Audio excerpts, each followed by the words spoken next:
Hey there, welcome to this explainer. I am so glad you're hanging out with me today. Let's jump right in, shall we? Have you ever found yourself watching someone play the piano and you just feel this little tug at your heart? You know, that quiet, secret desire that kind of whispers, man, I wish I could do that. Maybe you've absolutely loved music your whole life, or maybe the piano has just been sitting in the back of your mind for years, waiting for the right moment. Well, today, we are going deep into why that dream is entirely possible for you, right now, exactly as you are. Okay, let's dive into this. I'm too old now. I missed my chance. If you have ever spoken those words out loud or even just thought them to yourself in a quiet moment, I want you to know that you are deeply understood. We tell ourselves, I don't have the talent, or my fingers just don't move like that. It is completely normal to have these insecurities. But it's also incredibly heartbreaking because this negative self-talk, it's exactly what holds so many wonderful, capable adults back from experiencing the pure joy of making music. I want to introduce a completely different way to look at this. What if the real barrier standing between you and the piano isn't a lack of ability at all? What if you aren't struggling because your brain or your hands can't learn, but simply because you've accepted a set of false, culturally ingrained myths? It's like a giant puzzle. Once we reframe the problem, the solution becomes incredibly clear. The enemy isn't your age, it's not your capability. It's just the bad information you've been fed. So let's break these down, starting with myth number 1, the age barrier. The biggest fear, right out of the gate, is the belief that if you're 30, 45, or 60, the window to learn has slammed shut. The myth tells us that kids just learn better. And sure, children might be faster at rote memorization, and they definitely don't care if they sound terrible at first. But the reality? We adults actually have our own unique superpowers. Scientifically speaking, your brain remains totally capable of learning throughout your entire life. It's called neuroplasticity. Your brain can absolutely still build new neural pathways at 30, 50, or even 70. You are not physically locked out of learning. Let's look at exactly what these adult superpowers are. You bring a lifetime of experience to the piano bench. You are miles better at understanding complex patterns than a child. You know how to stay focused. You know how to practice intentionally rather than just kind of banging on the keys. But the most important part, you have deep, complex emotions that you can actually connect to the music. You see, a child usually sits at the piano because their parents made them. An adult sits there because they genuinely want to. That deep personal motivation leads to much faster initial progress. So here's the absolute crucial takeaway. The real issue usually isn't age at all. It's fear. As adults, we are absolutely terrified of being beginners. We're used to being competent in our jobs, in our daily lives, so we want to be good at the piano immediately. But piano doesn't reward perfection, it rewards consistency. You aren't too old. You're just older than when you first thought about starting. And honestly, giving yourself the grace to just be a beginner is incredibly freeing. Next up, myth number 2, the talent illusion. This single idea has discouraged more potential musicians than almost anything else. It's this deeply ingrained belief that pianists are simply born with magical fingers. We tend to think of talent as this, natural magic. We imagine Mozart just popping out of the womb, perfectly executing complex arpeggios. But what we call talent is actually a combination of early exposure, endless repetition, rigorous training, and immense consistency. When you watch a brilliant pianist, you are seeing the result of thousands of hours of invisible work. It's not magic, guys. Piano is not reserved for a handful of gifted people. It's totally accessible to anyone willing to put in the effective practice. The real secret to success? It's simply 1%. Just 1%. Adults often completely underestimate the staggering power of slow compounding improvement. If you improve your skills by just 1% every week, after a single year, you will be dramatically better than where you started. The trap here is that progress feels kind of slow day to day, so people quit right before the real magic of that compounding effort kicks in.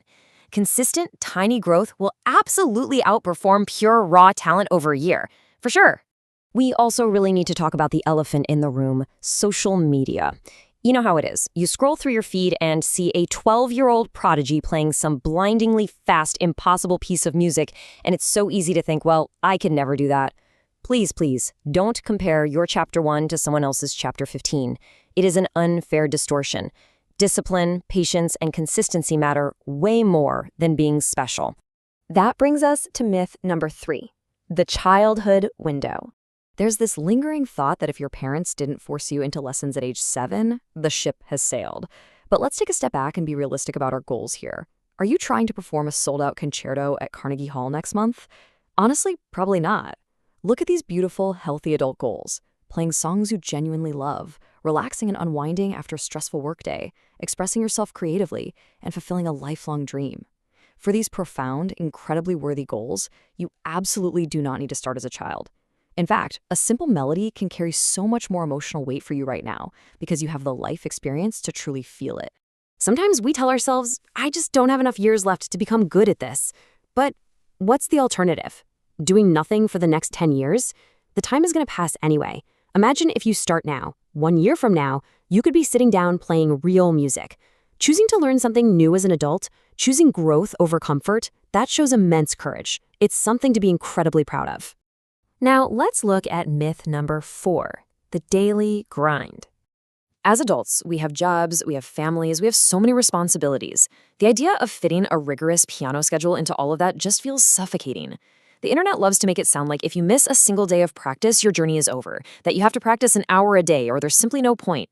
This is completely false. The goal isn't perfection. The goal is sustainability. 20 focused, mindful minutes can be incredibly effective. Even just 3 or 4 quality sessions a week will create serious, long-term progress. Setting impossible expectations only sets you up for failure. I want you to drop the guilt completely. Forcing unrealistic routines creates guilt, and guilt absolutely kills motivation. Instead, try to build a loving relationship with the instrument. Let the piano be a sanctuary you return to, not a taskmaster that punishes you. Some days, you might practice a scale. Other days, you might just play a chord progression because it sounds pretty. Consistency doesn't mean obsessive daily grinding. It simply means always coming back. And finally, myth number 5, the sheet music gatekeeper. It is so common to open a book, see giant pages full of mysterious, terrifying symbols, and immediately think, nope, absolutely not for me. But here is the absolute truth. You do not need to master sheet music before you start playing. Think about language. Children speak, communicate, and express themselves way before they are ever taught complex grammar rules. Music is exactly the same. Modern learning starts with playing beautiful chords you love, which builds an immediate emotional connection and excitement. Once you are emotionally invested and actually having fun, then you gradually learn notation over time as a tool, not as a barrier to entry. So, what is the core issue here? That brings us to the real barrier: hesitation. As we bring this explainer to a close, we need to look at what is actually holding you back. It isn't your age, it isn't talent, or a lack of time. The real barrier is simply hesitation. It's getting so fixated on being perfect that you freeze up and refuse to take that next small, beautiful step. So I want you to take a deep breath and really absorb this. You don't need permission to start making music. You really don't. Learning piano later in life is a joyful, voluntary, totally pressure-free choice. You don't have to prove anything to anyone. It's just for you, your heart, and your creativity. You are capable of so much more than these myths want you to believe. So I want to leave you with this final, provocative thought. If the piano has been calling to you quietly for years, maybe this is your sign to finally answer. Not to do it perfectly, not to become a professional, just to begin, honestly and joyfully. Where could you be a year from now if you ignore the myths, sit down at the keys, and start today? The music is waiting for you. Thank you so much for joining me in this explainer, and I really, truly hope you take that beautiful first step.